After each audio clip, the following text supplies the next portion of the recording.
हाँ जी मैम। तो मैं शुरू करूँ? हाँ जी ma'am, start ma'am your journey ma'am from हाँ। Student to a teacher. From student मेरी स्कूलिंग हो गई थी कैस्ट एक्सपेरिमेंटल स्कूल में, वहीं से मैंने 10th क्लास का एग्जामिनेशन पास किया। उसके बाद 11th 12th मेरा नामांकन हायर सेकेंडरी से हो गया, जहाँ पे मैंने कॉमर्स सब्जेक्ट ऑप्ट किए थे। उसके बाद मेरी ग्रेजुएशन गांधी कॉलेज से हो गई। ओके। तो गांधी कॉलेज में रहते ही फिर मेरा बीएड हो गया यहाँ से सरफराज कॉलेज ऑफ एजुकेशन से। तो इसी दौर में मैं एक प्राइवेट स्कूल में काम कर रही थी एज अ टीचर। ओके। तो उस प्राइवेट स्कूल में ग्रीन वैली के नाम से वो जाना जाता है, यहाँ पे मशहूर स्कूल एक है यहाँ पे श्रीनगर डिस्ट्रिक्ट में। तो वहां पे मैंने लगभग 10 साल दे दिए, 10 ईयर। ओके। तो वहीं पे मैंने एमबीए शुरू किया थ्रू इग्नू। तो वो एमबीए का लास्ट ईयर मेरा था और मैं गवर्नमेंट में अपॉइंट हो गई एज अ टीचर। तो वहाँ पे मेरी फर्स्ट पोस्टिंग हो गई बॉयज हाई स्कूल तुलमुला में, बिल्कुल बिल्कुल माता खीर भवानी के जो श्राइन है उसके बिल्कुल सहन में। तो वहाँ पे हम मेरी फर्स्ट अपॉइंटमेंट थी। उसके बाद मेरा हाई स्कूल खलमुला में हो गया। देन बाय एंड बाय आगे बढ़ती गई मैं। तो ये सिलसिला चलता गया। एमबीए भी किया, लेकिन साथ में ये पता चला कि एमबीए का कोई इसमें एजुकेशन में अभी है नहीं, कुछ ऐसा सब्जेक्ट के पढ़ाया जाएगा। Then I opted for MA English. तो मैंने एमए इंग्लिश भी किया थ्रू इग्नो ही। इसके साथ साथ मैंने एमएड भी किया, बिकॉज मैं टीचर ट्रेनर भी साथ साथ बन गई थी, मैं ट्रेनिंग देती थी टीचर्स को। तो एमएड की भी डिग्री मैंने हासिल की फ्रॉम कश्मीर यूनिवर्सिटी। इसके साथ साथ मैंने इंक्लूसिव एजुकेशन का कोर्स किया फ्रॉम सीआरसी दिल्ली। और इंक्लूसिव एजुकेशन के साथ साथ मैंने अर्ली चाइल्डहुड एजुकेशन का कोर्स किया। अर्ली चाइल्डहुड एजुकेशन का कोर्स मैंने एनसीईआरटी से किया। ओके। तो इसके साथ साथ एजुकेशन भी चलती गई और एज टीचर भी मैं काम करती चली गई। इसी अवस्था में मेरी शादी भी हो गई, बच्चे भी हो रहे थे और वो काम भी चलता गया, घर भी संभालती गई और बाय एंड बाय ये सब चलता गया, जब तक कि मैंने पीएचडी भी कंप्लीट किया in management studies. But I went for मतलब थ्रू प्रॉपर चैनल। कहीं ऐसा ना हो कि कल को मेरी डिग्री का कोई फायदा ही ना हो, कहीं पे एंटर ना हो और कहेंगे क्या फायदा हुआ इसका। तो मैंने वेट भी किया, थ्रू प्रॉपर चैनल में चली गई। एडमिनिस्ट्रेटिव मतलब ना डिपार्टमेंट से मैंने पूरा परमिशन ले लिया पीएचडी के लिए, और पीएचडी अल्हम्दुलिल्लाह वो भी कंप्लीट किया और बच्चों को पढ़ाती भी गई और मुख्तलिफ काम करती। मोटिवेशन किसे मानती है मैम लाइफ में? मैंने मेरा मोटिवेशन जो है डिफरेंट टाइम से डिफरेंट लोगों का रहा। वो कहते हैं ना कि आपकी जिंदगी में कुछ लोग आते हैं, कुछ काम करके चले जाते हैं, आपके साथ उनका कोई रिश्ता नहीं होता, ना खूनी रिश्ता ना कुछ, वो कुछ नहीं आपके लगते हैं, लेकिन वो आते हैं irrespective of caste creed colour, वो आते रहते। तो पेरेंट्स आपके मोटिवेशन सबसे बड़ा मोटिवेशन होता है। आप पेरेंट्स को देखते हो, आप टीचर को देखते हो, टीचर को देख के बच्चा बोलता है कि मैं इस टीचर के जैसे बनूंगा, क्योंकि वो आपको वो प्यार मिलता, फेलिसिटेशंस मिलती हैं, बाकी चीजें मिलती हैं। तो हमारे जो प्रिंसिपल सब स्कूल के थे, चुनीलाल विशन, वो अभी भी हैं, अल्लाह ताला उनको हमेशा मैम कहाँ पे है वो? सर अभी कश्मीर में ही है? हाँ, वो कश्मीर में ही है, कैस्ट करनगर स्कूल में है। वहीं पे रजनी मैम हमारी हैं, विनोदी मैम है, विनोदी सर चुन्नीलाल बिशन जी की, ये इनके बारे में बता सकते हैं आप कि इन्होंने कैसे कैसे आपको जो है वो मोटिवेट किया है मैम? मैं ये बता दूं कि वो जब मैं बहुत ही इंट्रोवर्ट बच्ची थी, तो वो क्या करते थे, वो हम जब 9th 10th में पढ़ते थे, वो आते थे या 8th में, वो आते थे क्लास में, फिर बोलते थे कि चलो भाई ये वाला चैप्टर है, मतलब खाली मुझे नहीं सबको, आज आपकी बारी है, आप ये लेसन प्रिपेयर करके आएंगे, मैं आपके क्लास में बैठूंगा, आपको पढ़ाना है। और मतलब जिस बच्चे की बारी होती, फॉर एग्जाम्पल मेरी बारी होती, मुझे उठना था, वो मेरी जगह पे बैठते एज अ स्टूडेंट और मैं पढ़ाने जाती। और जहाँ पे मतलब ना कुछ मैं रुकती थी या कुछ होता था किसी भी बच्चे को, वहाँ पे वो फैसिलिटेट करते थे। हाँ, ये इसको ऐसे पढ़ाया जा सकता है, ऐसे किया जा सकता है, ये बोलना चाहती हैं ये। तो वहाँ से क्या होता था, स्टूडेंट टू स्टूडेंट लर्निंग बहुत अच्छी इफेक्टिव हो जाती थी। और साथ में ये कि जो अंदर से वो डर सा था, वो स्टेज ये फोबिया। हाँ हाँ जी। हाँ, वो सारा खत्म हो जाता था।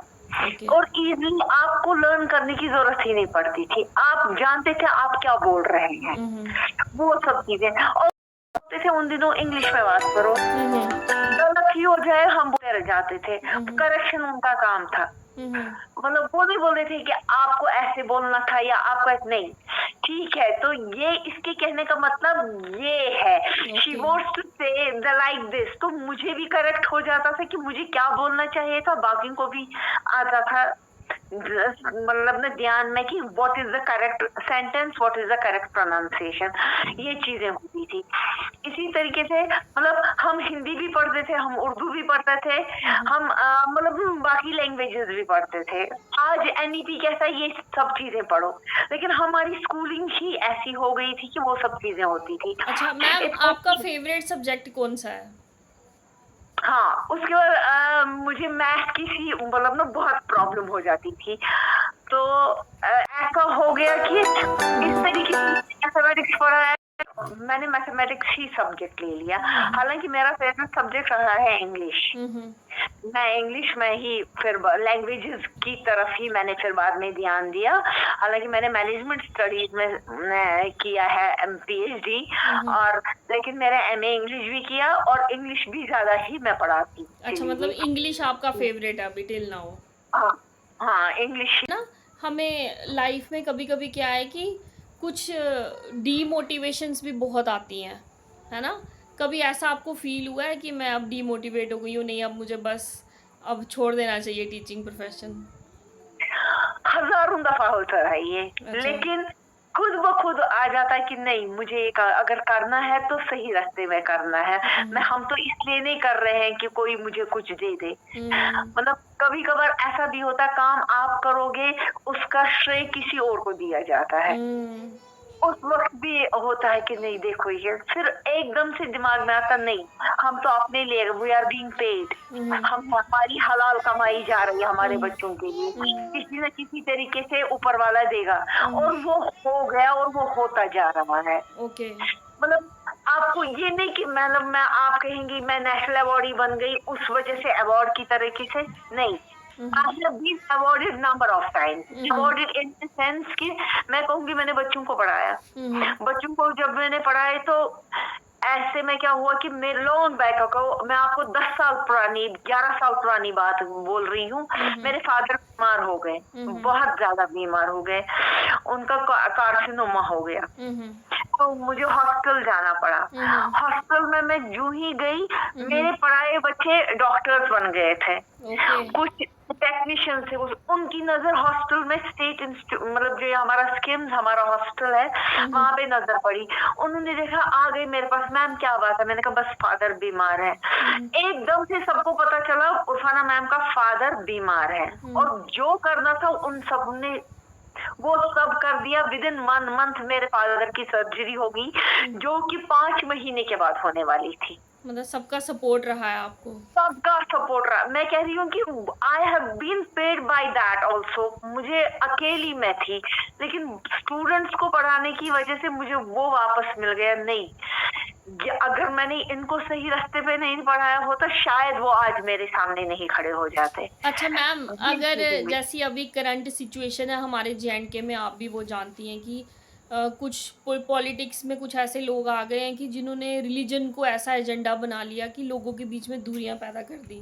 अगर आपको मौका मिलता है, अभी तो आप इस मुकाम पे हैं कि आप बहुत सारे लोगों में आप फेमस भी हैं और पढ़े लिखे भी हैं, तो अगर आप पॉलिटिक्स में आए तो मैम एजुकेशन सिस्टम में आप क्या चेंज लाएंगी? एजुकेशन सिस्टम में सबसे बड़ी चेंज है वो है प्यार। Yes. Love. Through love you can do anything. मैं आपको बता दूं, मेरी फ्रेंड जम्मू में है, आपने रणबीर पहल के नाम से स्कूल रणबीर हायर सेकेंडरी सुना होगा, वहाँ पे रणबीर हाँ, रणबीर महल के नाम से वहाँ पे एक किंडरगार्टन स्कूल चलता है, स्कूल के अंदर स्कूल, जो जसविंदर मैम और सरिता मैम अच्छा। चलती हैं। Those are my best friends. मतलब वहाँ पे मेरी और फ्रेंड्स है एनसीईआरटी में, जो रीडर है उषा शर्मा करके। और जब मैं एनसीईआरटी में पढ़ रही थी, मैं काम भी करती थी और अपना वो रिलीजन भी चलाती थी। नमाज का टाइम होता था, मुझे वो फ्रेंड्स कहती थी, दीना राना मैम या बाकी, उर्फाना तुम्हारी टाइम, नमाज का टाइम हो गया, पहले आप जाओ वो काम करने, उसके बाद हम इतनी देर में बाकी काम करेंगे। मैम मिस करते हो सबको आप? यस, एवरीबडी, एंड कनेक्शन पूरा है हमारा उनके साथ। ओके। जो ही मेरे अवार्ड का हो गया, जसविंदर मैम इतना, वो सरिता मैम, जसविंदर मैम इतना खुश हो गए, वो कह रहे हैं कि हमें लग रहा है हमें अवार्ड मिल रहा है, हम हर जगह पोस्ट कर रहे हैं। इतना मतलब इतना है कि ये नहीं है कि रिलीजन कोई बैरियर यू डोंट बिलीव कि जब मैंने आपके बारे में न्यूज़ से सुना तो मुझे इतनी खुशी हुई कि हमारे जेएंडके से भी कोई दिल्ली तक पहुंचा है। ये मतलब एक वही सिर्फ बात है। आपके लिए एक बड़ी बात नहीं है, ये हम सब के लिए है कि सही बात ह्यूमन है। बीइंग, ये बहुत बड़ी बात है। And we are also happy for you ma'am. Thank you, thank you. Really I represent in Jammu and Kashmir, और मैं हर किसी को कहती थी कि हमें हमें डिवाइड मत करो, हम एक हैं, जम्मू कश्मीर एक है, Yes, ma'am. Don't divide us. अच्छा मैम, आप क्या मैसेज देना चाहते हो जो आने वाले टीचर्स हैं? जैसे मैं भी एक टीचर हूँ, तो मैं भी चाहती हूँ कि एक दिन मुझे भी अवार्ड मिले। तो ऐसा क्या मैसेज है जो सबको मोटिवेट करे, इंस्पायर करे? बस मैसेज मेरा यही है कि विदाउट किसी लोभ के बगैर, एक टीचर को तो कोई लोभ होता नहीं हाँ है, जी। बस प्यार से काम करते जाओ, अपना काम करते जाओ, one fine day you will be rewarded, without thinking कि इसको क्या मिला, उसको क्या मिला। आपको अपने बच्चों के जरिए भी रिवॉर्ड मिलता है, अपने स्टूडेंट्स के जरिए भी, और अपने फ्रेंड्स के जरिए भी। तो नेशनल अवार्ड तो मिलना ही है। आप देखिए नेक्स्ट टाइम, आप जो आने वाला कल है, नेक्स्ट ईयर टू 2025, आप उस वक्त इसमें अप्लाई करने की कोशिश कीजिए, आप देखेंगे you will be rewarded. Okay. जरूर है, क्योंकि आप बाकी चीजें, किसी को भी कोई भी हेल्प की जरूरत होगी, I am there for you, please feel free to call me. Thank you so much ma'am, thank you. अच्छा मैम, बीइंग ए फीमेल कैसे मैनेज किया आपने? घर भी संभालना है, स्कूल भी जाना है, बच्चों को भी देखना है। जैसे मैंने देखा है कि एक फीमेल जॉब करके आए तो किचन उसका वेट कर रहा होता है ना? सही बात है, हाँ, उसको सही बात है। फीमेल को छुट्टी नहीं होती है, ऑफिस से हाँ, होती है, फिर घर में काम करती है वो। तो कैसे मैनेज किया आपने? ये टाइम मैनेजमेंट की बात है, और सबसे बड़ी बात ये भी है कि यस, मेरे हस्बैंड का बहुत सारा सपोर्ट रहा है। अगर कभी कभार मुझे ज्यादा काम होता था तो he used to, and he help me in the kitchen also. तो सपोर्ट तो रहा, बट मैं ये कहूंगी कि मेजर फोकस मुझ पे ही है। तो पहले मैं कोशिश करती हूँ कि टाइम को मैनेज करूँ किसी न किसी तरीके से, या घर वालों को कहूँ, मतलब मेरे हस्बैंड है या बच्चों को कहूँ कि मुझे आज ये काम है, आज मुझे इसमें हेल्प करने की कोशिश है, ये फर्स्ट प्रायोरिटी में इसको दे रही हूँ। तो वैसे मैनेज होता है। या कभी कभार पहले जो किचन निपटाया वो सब काम किया, उसके बाद सब सो गए, उसके बाद बाकी काम निपटाने की कोशिश कर रही हूँ। मतलब इट डिपेंड्स कि काम की नौबत कैसी होगी। ओके, मतलब टाइम मैनेजमेंट पे आपने बड़ा फोकस Yes. किया मैम। हाँ, ये सही बात है। ओके। इस पे बहुत कभी कभार नींदें कुर्बान करनी पड़ती है। हाँ जी ma'am. Okay, thank you so much ma'am. And you. I hope कि जो भी सुनेंगे ये ब्लॉग तो वो बहुत मोटिवेट होंगे ma'am. And be in touch ma'am.